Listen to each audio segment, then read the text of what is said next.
Robert Clive তার আত্মজীবনীতে লিখেছিলেন যে সিরাজদৌল্লার পতন হয়েছিল তার কারণ তিনি ষড়যন্ত্রের শিকার হয়েছিলেন। তিনি লিখেছিলেন যে সিরাজদৌল্লার সঙ্গে তার যে সৈন্যবাহিনী ছিল তারা যদি প্রত্যেকে একটি করে ইট মারত তাহলে ইস্ট ইন্ডিয়া কোম্পানির পতন হতো, কিন্তু সেটা হয়নি। সিরাজদৌল্লা পরাজিত হয়েছিলেন এবং তিনি নিহত হয়েছিলেন। এবারে লোকসভা নির্বাচনের ফলাফল প্রকাশের পরে শাসক বিরোধী দুপক্ষেরই যারা পরাজিত হয়েছেন তাদের অনেকেই দলীয় অন্তর্ঘাতের অভিযোগ করছেন। আর সেটা শুনেই রাজনৈতিক বিশ্লেষকদের একটা অংশ তারা সেই রবার্ট ক্লাইভের আত্মজীবনীর কথা মনে করছেন। রায়গঞ্জে এবারে তৃণমূল কংগ্রেস প্রার্থী করেছিল কৃষ্ণ কল্যাণীকে, তিনি জয়ী হতে পারেননি।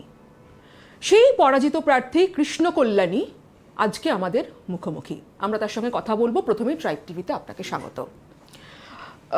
4 তারিখ রেজাল্ট বেরিয়েছে, তারপরে বেশ কয়েকটা দিন কেটে গেছে, আপনি না সোশ্যাল মিডিয়ায় কোনো পোস্ট করেছেন না সংবাদ মাধ্যমের সামনে এসেছেন।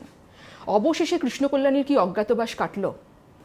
না, অবশ্যই আজকে আপনাদের মাধ্যমে দিয়ে আমি আমার 5 নম্বর রায়গঞ্জ লোকসভার প্রত্যেকটা জনগণকে আমার হৃদয়ের অন্তরস্থল থেকে তাদেরকে ধন্যবাদ কৃতজ্ঞতা জ্ঞাপন করছি। আজকে আমি 4,92,000-এর মতো ভোট পেয়েছি। হ্যাঁ, 4,92,000 জন লোক আমার উপর আস্থা রেখেছেন, আমাকে আশীর্বাদ প্রদান করেছেন, তাদেরকে আমি কুর্নিশ জানাই। আর যারা হয়তো আমাকে মতদান করেননি, হ্যাঁ, তাদেরকেও আমি হৃদয়ের অন্তরস্থল থেকে প্রণাম জানাচ্ছি। দেখুন, একটা নির্বাচন আমি চেষ্টা করেছিলাম নিজের 100% ডেডিকেশন দিয়ে আমি ভোটারদের কাছে গিয়েছিলাম দলের বার্তা বোঝাতে। সামহাও কোথাও না কোথাও ব্যর্থ হয়েছি, কিছুটা পিছিয়ে পড়েছি। তার মানে এটা নয় যে সব শেষ হয়ে গেছে। রাজনীতিতে কোনো সময় সফলতা আসে আর কোনো সময় হয়তো বিফল হয়, কিন্তু আমার যেটা মেন উদ্দেশ্য ছিল, আমি 3 বছরের রায়গঞ্জের বিধায়ক ছিলাম।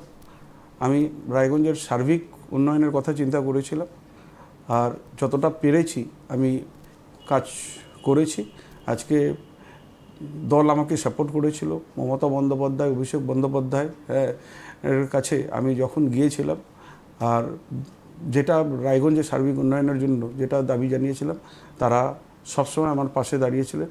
আজকে রায়গঞ্জের বহুত রাস্তাঘাট যেটা দীর্ঘদিনের দাবি ছিল, আমি বিধানসভায় নির্বাচনের সময় দেখলাম দেওয়ালে লেখা আছে নো রোড নো ভোট। 20 বছর, 25 বছর, 30 বছর ধরে ওই রাস্তার কাজ হয়নি, মেরামতি হয়নি। সেই রাস্তাগুলোও আমরা করেছি। রায়গঞ্জের ঘোষপাড়ার রাস্তা উদাহরণ সহকারে, উদয়পুরের রাস্তা। তো আমার তরফ থেকে আমার 100% ডেডিকেশন ছিল উন্নয়নের প্রতি, আর মানুষকে আমি পরিষেবাও দিয়েছি আমি যতটা পেরেছি। আর তারপর নির্বাচনের ফল ভাবে নাও অনেক কারণ থাকে, সেই কারণগুলো হয়তো আগামী দিনে আমি আমাদের দলের কর্মীদের সাথে বসে পর্যালোচনা করে তারপর হয়তো বলতে পারবো যে কি অ্যাকচুয়ালি ঘটনাটা ঘটেছে। তবে সাধারণ মানুষ আমার থেকে বেশি বিজেপির প্রার্থীর উপর ভরসা রেখেছে, এর মধ্যে কোনো সন্দেহ নেই।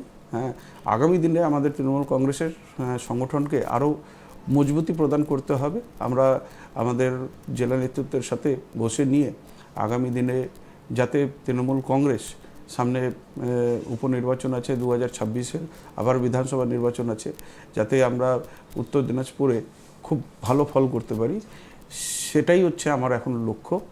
আর যে বার্তাটা হয়তো আমি ভালোভাবে পৌঁছাতে পারিনি, কোথাও কি ভুল থেকে গেল, সেটা আমি আত্মচিন্তন করে আগামী দিনে নতুন করে নিজের রণনীতি তৈরি করব। আপনি বললেন যে রায়গঞ্জে আপনার থেকে বিজেপি প্রার্থীর ওপর ভরসা রেখেছে। শুধু রায়গঞ্জ নয়, আমি যদি দেখি বাগদার যিনি বিধায়ক, যিনি দাঁড়িয়েছিলেন বনগাঁ লোকসভায়, বিশ্বজিৎ দাস, রানাঘাটের মুকুটমণি অধিকারী, আপনি রায়গঞ্জে কৃষ্ণ কল্যাণী, যিনি বিজেপি থেকে আপনারা তৃণমূলে এসে লড়াই করলেন তৃণমূলের টিকিটে, এদের মানুষ প্রত্যাখ্যান করলো। আপনার নিজস্ব আত্মবিশ্লেষণ কিছু হয়েছে যে কেন তারা যারাই এসেছে বিজেপি থেকে তৃণমূলে, যারাই তৃণমূলের টিকিটে লোকসভা লড়লো, তাদের মানুষ জয়ী করলেন না। এটা নিজের কোনো অ্যানালিসিস? না, আমার দেখুন মেন উদ্দেশ্য ছিল যে রায়গঞ্জের যাতে সার্বিক উন্নয়ন হয়, সেটা বিজেপিতে থেকে মানে এই ধরনের উন্নয়ন করা সম্ভব ছিল না। আর আমার মধ্যে কোনো আত্মগ্লানি নেই যে আমি বিজেপি ছেড়ে টিএমসি জয়েন করাতে আমার ক্ষতি হয়েছে, এমনটা নয়। আমার মনে হয় আমি সঠিক নির্ণয় নিয়েছিলাম যে তৃণমূল কংগ্রেসে আমি যোগদান করেছি। আর তৃণমূল কংগ্রেসে যোগদান করার পর আমি রায়গঞ্জের সার্বিক উন্নয়নটা করতে পেরেছি। আজকে দল পরিবর্তনকে হয়তো অনেক লোকে ভালো চোখে নেয় না, কিন্তু আমার কাছে আর কিছু উপায় ছিল না। আমি মানে রাজনীতিতে টাইম পাস করার জন্য আসিনি, ঠিক আছে, যে আমি এমএলএ হয়ে গেলাম বাস 5 বছর। আমি যে কোনো ভাবে নেন জিনিসকে চ্যালেঞ্জ হিসাবে নিই। আজকে আপনারা দেখুন, আজকে আমি এমএলএ পদ থেকে রিজাইন দিয়ে, পিএসসি চেয়ারম্যান রিজাইন দিয়ে, তারপর দল আমাকে চেয়েছিল যে ইলেকশন লড়তে হবে। আমি কিন্তু কোন পথ থাকবে, কোন পথ চলে যাবে, আমার সেই চিন্তাধারা আমার অন্তত নেই। তো আমি পদের জন্য রাজনীতি করি না। আজকে যদি ওই পদের জন্য যদি রাজনীতি করতাম তাহলে হয়তো এই রিস্ক নিতাম না, হয়তো আমি এমএলএ হিসাবেই থাকতাম, পিএসসি চেয়ারম্যান হিসাবেই থাকতাম। কিন্তু আমি যখন যে দলে ছিলাম তার ডেডিকেশন সেই দলের প্রতি আমি রেখেছি আর নিজের 100% দেওয়ার চেষ্টা করছি। আপনারা দের মনে আছে হয়তো আমি যখন বিজেপিতে ছিলাম তখন টিএমসির থেকে 6টা বড় জয়েনিং আমি করিয়েছিলাম, বিজেপিতে যোগদান করিয়েছিলাম, কিন্তু বিজেপি তখন আমাকে মূল্যায়ন করেনি। আর আমি যে হিসাবে কাজ করতে চেয়েছিলাম সেখানে অনেক বাধা দিয়েছিল। আর দিলীপ বাবুর মতো রাজনৈতিক ব্যক্তিত্বও বলেছিল যে দল যদি 80 কিলোমিটার স্পিডে যদি চলে তাহলে তোমাকে সেই স্পিডে চলতে হবে। তুমি 120 কিলোমিটার স্পিডে চললে তোমাকে তোমার স্পিডটা কমিয়ে নিতে হবে। এইসব অনেক ধরনের কথাবার্তা হয়েছিল, যেটা আমাকে অনেকটা আঘাত দিয়েছিল। তো আমি বিজেপিও ছেড়েছিলাম, তো বুক চিতিয়ে ছেড়েছিলাম। আমি একদিনের মধ্যেই বিজেপির থেকে তৃণমূল হইনি। আমি তাদেরকে সময় দিয়েছিলাম, আমি আমাদের ওয়েল উইশার তাদের সাথেও কথা বলেছিলাম।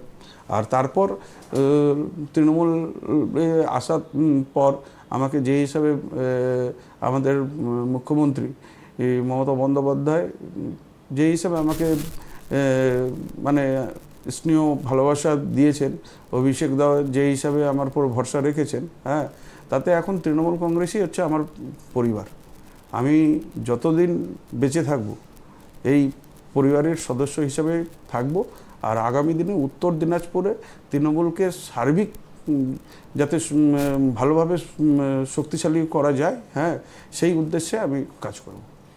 আপনি বললেন যে আপনি যখন বিজেপিতে ছিলেন তখন দিলীপ ঘোষ বলেছিল যে আপনার স্পিডটা একটু বেড়ে গেছে। তৃণমূলে লোকসভায় প্রার্থী হয়েও কি আপনার স্পিড একটু বেড়ে গেছিল? তার কারণ আপনার যারা স্থানীয় তৃণমূল কংগ্রেসের নেতৃত্ব, তারা এই রেজাল্ট বেরোনোর পর অভিযোগ করছেন যে প্রার্থী কৃষ্ণকল্যাণী দাম্ভিক, অহংকারী, তিনি কাউকে নিয়ে চলেননি, তাদেরকে নির্বাচনের কাজে লাগায়নি, তাই এই পরাজয়ের ফল তাকেই ভোগ করতে হবে, তার জন্য তিনি দায়ী। এই যে অভিযোগ, এটার কতটা সারবত্তা রয়েছে? আচ্ছা, নির্বাচনে যে দাঁড়ায় সে জেতার জন্যই দাঁড়ায়। আর জেতার জন্য যেটা করণীয় সেটা সব কিছু করে। কিন্তু তো আমিও তো নির্বাচনে দাঁড়িয়েছি, আমি তো জেতার জন্যই দাঁড়িয়েছিলাম। তো এখন আমি এটা হতে পারে যে আমি কাউকে বিরত রাখবো? আমি তো চাইবো যত লোক আমার সাথে জুড়বে ততই তো আমি ভালোভাবে লড়তে পারবো। এখন দেখুন, আমি কাউকে দোষারোপ করছি না। আর আমার দলের লোকও যদি ভাবে যে আমি দোষারোপ করব, আগের থেকে তারা নিজের পিঠ বাঁচানোর জন্য এই ধরনের যদি মন্তব্য করে থাকেন, তা আমি এটাই বলবো যে আপনারা ভুল বুঝছেন। আমি কাউকে দোষারোপ করছি না। আগামী দিনে যেটা আমাদের মধ্যে ভুলভ্রান্তি হয়েছে সেটা আমরা মিটিয়ে নিয়ে আগামী দিন যাতে আমাদের দল আরও শক্তিশালী হোক, সেই দিকে আমরা হাঁটবো। একে অপরের উপর দোষারোপ করে দলকে দুর্বল করবেন না। দল অনেক পশ্চিমবঙ্গে খুব ভালো ফল করেছে। আগামী দিনে তৃণমূল কংগ্রেসেরই জয় জয়কার হবে পুরো পশ্চিমবঙ্গে জুড়ে। এবার আমরা তো পশ্চিমবঙ্গে শক্তিশালী হয়েছি, দল এরা হয়তো আরও নির্ণয় নেবে যে আরও পার্শ্ববর্তী রাজ্যে হয়তো আমাদের শক্তি বিস্তার হবে। তো এখন আমাদেরকে সবাইকে একসাথে মিলে কাজ করতে হবে আগামী দিনে, যাতে দলের শক্তি বিস্তার শুধু পশ্চিমবঙ্গে নয়, পার্শ্ববর্তী রাজ্যে।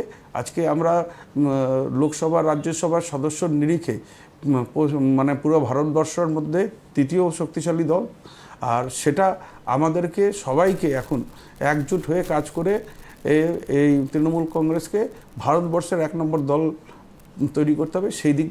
সেদিকেই আমাদেরকে এগোতে হবে, এটাই আমি বলছি। আজকে নির্বাচন হয়েছে, আমরা লড়েছি, আমি রায়গঞ্জ লোকসভা জিততে পারিনি, তো এটা মানে ঠিক আছে, একটু ব্যাগত করেছে, কিন্তু একটা নির্বাচনেরই তো শেষ কথা নয়। তো আগামী আবার নির্বাচন হবে, যে ভুল ভ্রান্তিগুলো রয়েছে আমরা যারা তৃণমূলের কর্মী তারা আমরা পর্যালোচনা করে এই ভুলটাকে আমরা শুধরে নিতে পারবো আশা করি। তো সেই জন্য আমি বলেছি, যারা আমাকে ভোট দিয়েছেন কিংবা যারা আমাকে ভোট দেননি, অনেকে আমি সোশ্যাল মিডিয়ায় দেখতেছি অনেক পোস্ট করছেন, অনেকে দুঃখ প্রকাশ করছেন, অনেকে ক্ষোভ প্রকাশ করছেন। আমি কিছুটা সময় নিয়েছিলাম, আমি মিডিয়ার সামনে আসিনি। আমি যে আমাদের মাননীয় মুখ্যমন্ত্রী আমাদের কি বার্তা দেন, যে হিসাবে মুখ্যমন্ত্রী দিদি বা অভিষেক বন্দ্যোপাধ্যায়ের সঙ্গে কথা হয়েছে আপনার? তারা ফোন করেছিল? না, দিদি ফোন করেছিলেন। দিদি আমার কাছে জানতে চেয়েছিলেন যে এই নির্বাচনে আমরা তো খুব আশাবাদী ছিলাম যে এবার রায়গঞ্জ সিটটা বেরিয়ে যাবে। বিভিন্ন সার্ভেতেও এক্সিট পোলেও মানে দেখিয়েছিল রায়গঞ্জ। তারপর এই ধরনের ঘটনাটা কী ঘটলো, তো আমি সেটা দিদিকে যেটা আমার জানানোর আছে সেটা নিশ্চিত আমি সুযোগ পেলে জানাবো। তবে আমি যারা সোশ্যাল মিডিয়ায় পোস্ট করছেন, যারা একটু দুঃখিত, যারা একটু হতাশ, তাদেরকে আমি বলবো অনুগামীদের যে এখন যা হওয়ার হয়ে গেছে, আগামী দিনে আমাদেরকে আরও এগিয়ে যেতে হবে, আরও ভালো কাজ করতে হবে। তো আজকে আমি আশা করব যে যে কার্তিক পাল এখান থেকে জিতেছে, বিজেপির প্রার্থী, সে নিজের সাংসদ হয়েছে, সে নিজের সাংসদের ভূমিকা পালন করবে। কেননা গতবার বিজেপির দেবশ্রী চৌধুরী জিতেছিলেন, ওনাকে রায়গঞ্জে কিংবা আমাদের লোকসভা 5 নম্বর লোকসভা কোনো অঞ্চলে ওনাকে খুঁজে পাওয়া যায়নি, ওনাকে দেখা যায়নি। আর সেই হিসাবে একজন সাংসদ বছর গেলে 5 কোটি টাকা এমপি লেট ফান্ড পায়, উনি 25 কোটি টাকা পেয়েছিলেন। কোথায় কি উন্নয়ন হয়েছে সেটা কোনো কিছুই দেখা যায়নি। তো আমরা আশা রাখবো যেই ভুলটা 2019-এ হয়েছিল, সেই ভুলটা এবার হয়তো বিজেপির যিনি জয়ী হয়েছেন সেই প্রার্থী করবেন না। মানুষ আপনাকে সুযোগ দিয়েছে কাজ করার, তো আপনাকে বলবো আপনি ভালো কাজ করুন। আর আপনি যে সৌজন্য দেখালেন, এই সৌজন্য তো এখন রাজনীতিতে অনেকটাই কমে গেছে, কিন্তু নতুন যে সাংসদ হয়েছেন তার কাছে কি প্রত্যাশা, কি কি কাজ তিনি প্রথমেই করুক রায়গঞ্জের মানুষদের জন্য আপনি চাইছেন? না, উনি তো বলেছিলেন রায়গঞ্জে উনি জিতলে পরে এইমস করবেন। আমার তো প্রথম দাবি এটাই হবে যে উনি যাতে এইমসটা করে দিন। আর উনি বলেছিলেন যে শিক্ষা স্বাস্থ্যে বিশেষ ধ্যান দেবেন। তো উনি যেগুলো প্রতিশ্রুতি দিয়েছেন, সেই প্রতিশ্রুতিটা উনি যদি পালন করেন তাহলে আমি খুশি হব। এবারে উত্তরবঙ্গে তৃণমূল কংগ্রেস খাতা খুলেছে, কোচবিহারে ভালো ফল করেছে, যেখানে বিজেপি অনেকটা এগিয়ে থেকে শুরু করেছিল। নিশীথ প্রামাণিক কেন্দ্রীয় প্রতিমন্ত্রী, তাকে হারিয়েছে। এই ফলটা এটা আপনাদের উঠে কতটা উজ্জীবিত? উত্তরবঙ্গে দেখুন আমাদের শক্তি বিস্তার হয়েছে, এর মধ্যে কোনো সন্দেহ নেই। প্রত্যেকটা আসনে আমরা 2019 থেকে বেশি ভোট পেয়েছি। আজকে রায়গঞ্জ আসনটাও ধরুন, 2019-এ 4,50,000 ভোট পেয়েছিল তৃণমূল প্রার্থী, এবার আমরা 4,92,000 ভোট পেয়েছি। তো সেই হিসাবে আলিপুরদুয়ার, জলপাইগুড়ি যে ব্যবধানে বিজেপি জিততো, তাদের ব্যবধানও কমেছে। আমরা বালুরঘাট সিট জিততে হেরে গিয়েছি। এবারে তো তৃণমূলের এক্সপেকটেশন ছিল জলপাইগুড়ি এবং বালুরঘাট, রায়গঞ্জ এই সিটগুলো তারা বের করে আনবে, সেখানে জলপাইগুড়ি, বালুরঘাট এটা হাতছাড়া হয়েছে। মানে এটার আলাদা করে কোনো পর্যালোচনা কিছু আপনি করেছেন? না, আজকে দেখুন, এখন আমি বিশেষ করে উত্তরবঙ্গের মানুষদের বলবো যে আপনারা আবেগের সাথে ভোট করবেন না, আপনারা উন্নয়নের নিরিখে ভোট করুন। আজকে যেই হিসাবে পশ্চিমবঙ্গে সার্বিক উন্নয়ন হয়েছে আর যেই হিসাবে ৭৪টা প্রকল্প মানবিক মুখ্যমন্ত্রী মমতা বন্দ্যোপাধ্যায় সাধারণ মানুষকে উপহার দিয়েছেন, তাতে সরাসরি সবাই উপকৃত হচ্ছে। আজকে সেই উপকৃত হচ্ছেন আর গ্রাম বাংলায় উন্নয়ন হচ্ছে। আজকে সব জায়গায় সেই হিসাবেই ভোট হয়েছে, আমাদের উত্তরবঙ্গ একটু ব্যতিক্রম রয়েছে। তো আমি উত্তরবঙ্গবাসীকে বলবো, হ্যাঁ, এবার 2026-এ বিধানসভা নির্বাচনে আপনারাও এবার তৃণমূল কংগ্রেসকে সাথ দিবেন, আর তৃণমূল কংগ্রেসের উন্নয়ন ধারা যাতে আগামী দিনেও অব্যাহত থাকে সেই নিরিখে আপনারা ভোট করবেন, এই অঙ্গীকার আপিল রেখে আমি মানে উত্তরবঙ্গের মানুষকে, হ্যাঁ, এই অগ্রিম যে 2026-এর যে গণতন্ত্র উৎসবে ওনারা যে সামিল হবেন আর তারা তাদের এবার নির্ণয়টা বদল করবেন, এবার তৃণমূল কংগ্রেসের সাথে থাকবেন, এটা আমি বিশ্বাস রাখি। আমি জাতীয় রাজনীতি নিয়ে প্রশ্ন করব, কিন্তু তার আগে যেটা খুব জানতে ইচ্ছে করছে যে আপনি তো আপনার আসনে জেতা নিয়ে আত্মবিশ্বাসী ছিলেন, দলেরও একটা এক্সপেকটেশন ছিল। ফলাফল বেরোনোর পরে দলের একটা অংশের এইভাবে আপনার বিরুদ্ধে আপনাকে কাঠগড়ায় তোলা, কিন্তু তারপরেও এতটা মনোবল কোথা থেকে পাচ্ছেন? আবার আগামী লড়াইয়ের জন্য এত মনোবল, এত পজিটিভ এনার্জি, এটা কোথা থেকে আসছে? না, আমি দেখুন, লাইফে আপস অ্যান্ড ডাউন থাকে, হ্যাঁ। তো আমি সব সময়, হ্যাঁ, যখন আমার খারাপ সময় জীবনে এসেছিল, হ্যাঁ, আমি একজন ফাইটার আমি নিজেকে মনে করি। আমি যে কোনো ব্যাটেলটাকে একটা চ্যালেঞ্জের সহিত নিই। তো এবার এটা আমার হার হয়েছে, হ্যাঁ, তো তাই বলে আমি থেমে যাব, কেউ আমাকে থামিয়ে দিবে, সেটা মানে কৃষ্ণকল্যাণী বিশ্বাস করে না। হ্যাঁ, হার জিত আছে, কিন্তু এইটুকু বলবো কৃষ্ণকল্যাণীকে থামানো যায়নি। আর কৃষ্ণকল্যাণী নিজের যে আইডিওলজি নিয়ে কাজ করছে, সেই আইডিওলজি নিয়েই কাজ করবে। তাতে হয়তো চলার পথটা একটু কঠিন হতে পারে, কিন্তু অসম্ভব নয়। আমার আইডিওলজি, আমার চিন্তাধারা যেটা আছে, হ্যাঁ, সেই চিন্তাধারাতেই আগামী দিনের আগাবো। আর দল যেটা নির্দেশ দিবে সেই নির্দেশটা পালন করে আগামী দিনে আমি চলব। এরকম প্রতিকূল পরিস্থিতিতে আগেও পড়তে হয়েছে, আপনি নিজেই বললেন। যখন এই ধরনের প্রতিকূল পরিস্থিতির সম্মুখীন হতে হয়, তখন কিভাবে নিজেকে ঠিক রাখেন, এইভাবে পজিটিভ এনার্জি নিজের মধ্যে বাড়ান? তার কারণ আপনার মতন আরও অনেকেই এবারে পরাজিত হয়েছেন। যদি একটু আমাদের সঙ্গে শেয়ার করেন যে নিজেকে কিভাবে আপনি বুস্ট করেন, মানসিকভাবে কিভাবে আরও বেশি মোটিভেট করেন, যাতে অন্যান্য পরাজিত প্রার্থীরাও সেই কথাগুলো শুনে একটু তাদের ভালো লাগে। না, দেখুন, এখন যে পরীক্ষায় বসেছি, হ্যাঁ, সেই পরীক্ষায় হয়তো ফেল করেছি, কিন্তু আগামী দিনে পাস করতেই হবে, সেই চিন্তাধারাটা রাখতে হবে যে আগামী দিনে আবার পরীক্ষায় বসবো, এবার কিন্তু আরও ভালো করে পড়াশোনা করব। আর এবার কিন্তু শুধু পাস করব না, এবার খুব ভালো মার্কস নিয়ে পাস করব। এই উদ্দেশ্য নিয়ে যদি মানুষ এগোয়, আমি আশা করি সেই জীবনে কোনো দিন পিছবে না। তো আমি যেটা মানে খাটাখাটনি করেছি, হ্যাঁ, এর থেকে আরও বেশি করব।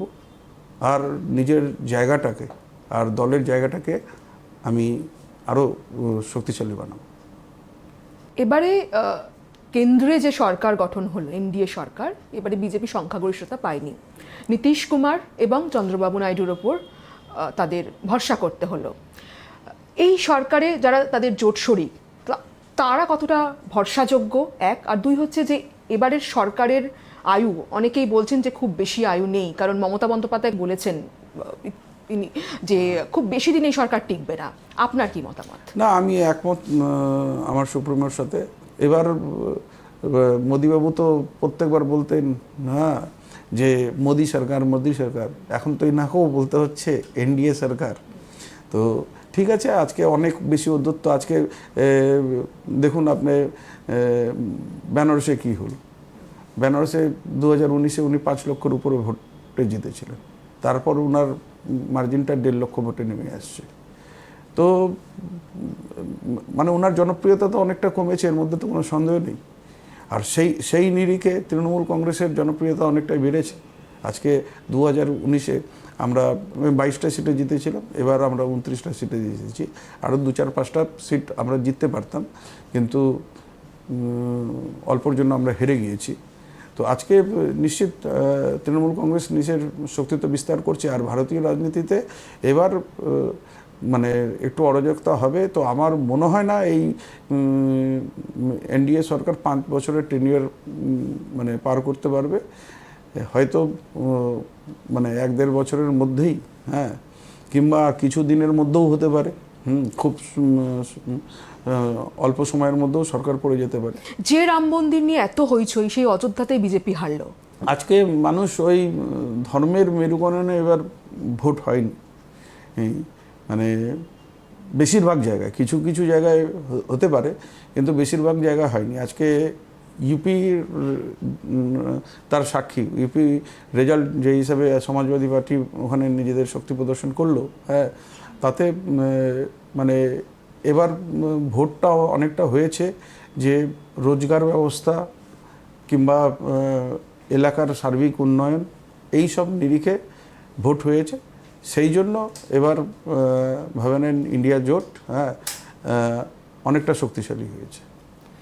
এবারে তো বাংলা থেকে তৃণমূলের অনেকগুলো সংসদে তাদের শক্তি অনেক বেশি। যে বকেয়া টাকা রয়েছে সেটা মনে হয় যে এবার তৃণমূল কংগ্রেস সেটা আদায় করে আনতে পারবে। হ্যাঁ, এবার নিশ্চিত এবার আমাদের অনেক শক্তিশালী বেড়েছে। সেই নিরিখে এবার গর্জনটা অনেক তেজ হবে, ঠিক আছে। আর সেই গর্জনে কেঁপে যাবেন এবার আমাদের প্রধানমন্ত্রী। আর পশ্চিমবঙ্গে মানে ওনারা যে পশ্চিমবঙ্গের বকেয়া টাকা আটকে রেখেছিলেন, ওনারা যে আবাস যোজনা টাকা আটকে রেখেছেন, ওনারা সাধারণ মানুষ খেটে খাওয়া 100 দিনের টাকা দেননি, এগুলার জন্য ওনাদেরকে হারতে হয়েছিল। তো আজকে আমি মনে করি, হ্যাঁ, তারা নিজেদের হার বিশ্লেষণ করে এই টাকাগুলো অন্তত আগে ছাড়বেন। এবারে যা রেজাল্ট আমরা দেখলাম লোকসভা নির্বাচনে, তাতে কি মনে হচ্ছে বিধানসভায়, কারণ আর 2 বছর বাকি আছে, তার আগে উপনির্বাচন রয়েছে, এই রেজাল্ট প্রথমত উপনির্বাচনে কতটা পড়তে পারে? আর যেহেতু বিধানসভা নির্বাচনও আর খুব বেশি দেরি নেই, সেখানে বিধানসভা নির্বাচনও তৃণমূল কংগ্রেসের কি মানে একটা ফলাফল হতে পারে, কতটা প্রভাব পড়তে পারে? লোকসভা নির্বাচন, হ্যাঁ, আলাদা ইস্যু নিয়ে নির্বাচন লড়া হয়, আর বিধানসভা নির্বাচন আলাদা ইস্যু নিয়ে লড়া হয়। তো তবে তাও আমরা যদি কম্পেয়ার করি, লোকসভা নির্বাচনের পর 2019-এর লোকসভা নির্বাচনের পর বিধানসভা নির্বাচন 2021-এ হয়েছিল। তো 2019-এ তৃণমূল কংগ্রেস 120টি আসনে জিতেছিল, আর সেটা 2021-এর রিফ্লেক্ট হলো বিধানসভায় 215 আসন পেয়ে।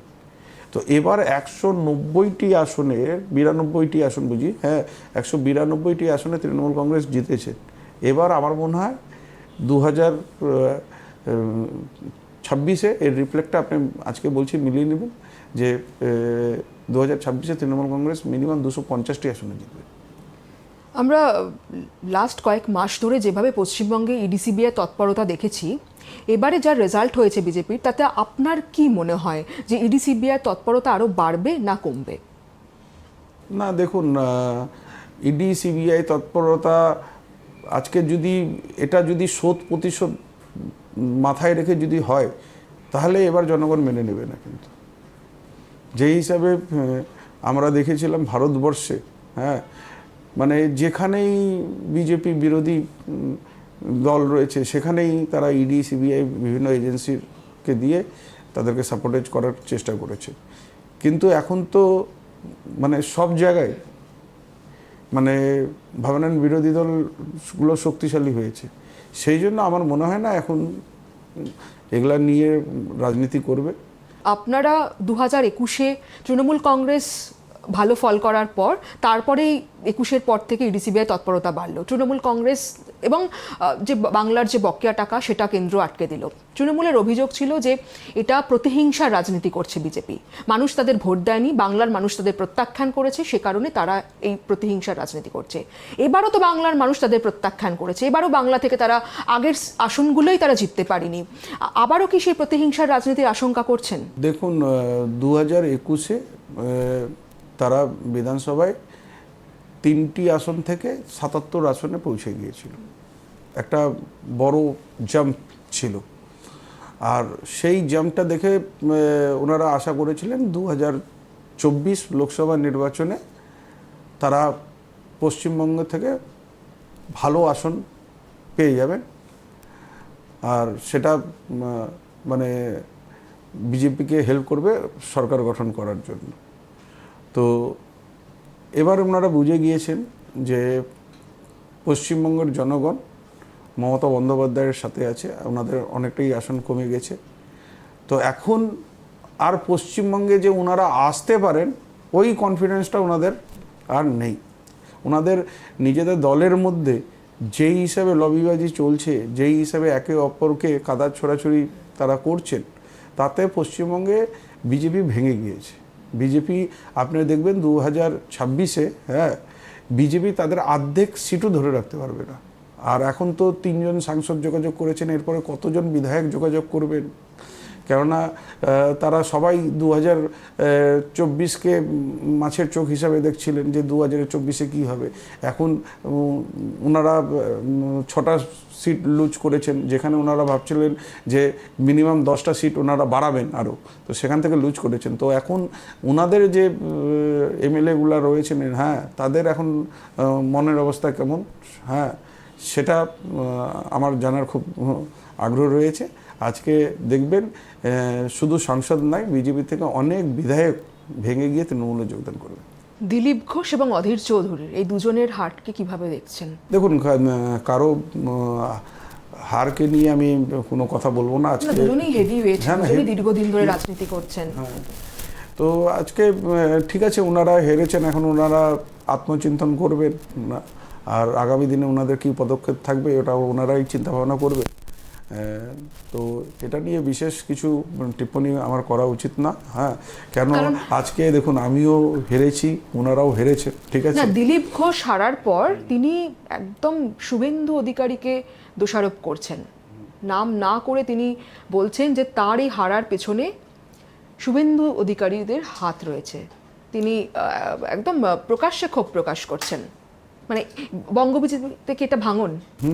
এটা ভাঙনেরই লক্ষণ। আজকে মানে জিত হলে পরে লোকের যেমন শক্তি বাড়ে, এনার্জি বাড়ে, আর হার হলে পরে হতাশা হয়, এনার্জি থাকে না। তখন এখন বঙ্গ বিজেপির সেটা হয়েছে। এখন এরা একে অপরকে কাদা ছুড়াছুড়ি করে মানে এদের যেটা পরাজয়, এদের যে মানে শক্তির হানি হয়েছে, সেটাই এখন প্রতিফলিত হবে। আমরা মিডিয়ার মাধ্যমে সেগুলোই আমরা দেখব। কেননা এনাদের নিজেদের উপর বিশ্বাস হারিয়ে গেছে। এনারা এখন একে অপরকে যেই হিসাবে মানে কাদা ছোড়াছুড়ি করছেন, তাতে নিশ্চিত এটা বিজেপির সংগঠনকে আরও ক্ষতি করবে। আর আগামী দিনে তৃণমূল কংগ্রেস আরও শক্তিশালী হবে। আজকে এটা নিশ্চিত যে পুরনো যারা মানে বিজেপি ছিল, যারা বিজেপিকে ভাবে নেন এই জায়গায় পশ্চিমবঙ্গে এনেছিলেন, শক্তিশালী প্রদান করেছিলেন, তাদেরকে যদি মর্যাদা না দেয়, আর হঠাৎ করে তৃণমূল থেকে কেউ চলে গেল, আর নিজেকে হেভি ওয়েট অনেক প্রতিশ্রুতি, অনেক নিজেকে বড় বিভীষণ বলে জাহির করে বিজেপির হয়তো শীর্ষ নেতৃত্বের কাছে উনি অনেকটা নিজের দাম বাড়িয়ে নিয়েছিলেন, কিন্তু পশ্চিমবঙ্গের জনগণের কাছে ওনার দাম নেই, সেটা পশ্চিমবঙ্গের জনগণ দেখিয়ে দিয়েছেন। অতএব এখন উনিও ব্যাকফুটে আছে। আমি তো ওনাকেও তো আর মিডিয়ায় আমি দেখছি না, যে হিসাবে সারাদিন ওনাকে মিডিয়া ঘিরে থাকতো, আজকে তো মিডিয়া ওনাকে দেখাচ্ছে না একবার। তো এখন দেখুন, আমার মনে হয় বিজেপিও এই পদক্ষেপে নেবে যে পুরানা যারা সংগঠনের আছে তাদের উপরেই তাদেরকে বিশ্বাস রাখতে হবে। আপনাকে একদম শেষ প্রশ্ন, ব্যক্তিগত প্রশ্ন, সেটা হচ্ছে যে যদি দল আপনাকে বলে যে আপাতত সংগঠনের কাছে মন দিতে, যদি আপনাকে আর কোনো টিকিট না দেয় বা বড় কোনো পদ না দেয়, তাহলেও কি সেই সমান এনার্জি নিয়ে আপনি রাজনীতি করবেন? বা যেভাবে জনপ্রতিনিধি হিসাবে, বিধায়ক হিসাবে আপনি রায়গঞ্জের মানুষের পাশে থেকেছেন, সুখ দুঃখে থেকেছেন, একই রকমভাবে রায়গঞ্জবাসীর পাশে থাকবেন? হ্যাঁ, অবশ্যই, নিশ্চিত। আমি দেখুন, কোনো পদের আর আশায় রাজনীতিতে আসেনি, ঠিক আছে? তো আজকে আর আমাকে নির্বাচন লড়াবে না লড়াবে এটা টোটালি হচ্ছে দলের ব্যাপার। দল, আমি একজন দলের সচ্চা সিপাহী, একজন কর্মী। দল আমাকে যে দায়িত্ব দেবে, যে কাজ বলবে, আমি সেই কাজ নিজের ডেডিকেশনের সাথে করব। আর থাকলো রায়গঞ্জবাসীর জন্য, তো রায়গঞ্জ আমার হৃদয়ে আছে, ঠিক আছে? রায়গঞ্জের সার্বিক উন্নয়নের জন্য আমার দ্বারা যদি কোনো কিছু করা সম্ভব হয়, নিশ্চিত সেখানে আমি নিজের 100% দেব। Thank you. একদিনের সংখ্যার খেলায় তিনি হয়তো হেরে গিয়েছেন, কিন্তু ভোটের রাজনীতির ঊর্ধ্বে থেকেই তিনি আরও বৃহত্তর পরিসরে রাজনীতি করতে চান, থাকতে চান মানুষের পাশে। তার বিশ্বাস, একদিনের সংখ্যার খেলায় তিনি হেরে গেলেও রায়গঞ্জের মানুষের মনেই আছে কৃষ্ণ কল্যাণী, আর তিনিও আছেন রায়গঞ্জের মানুষের পাশে।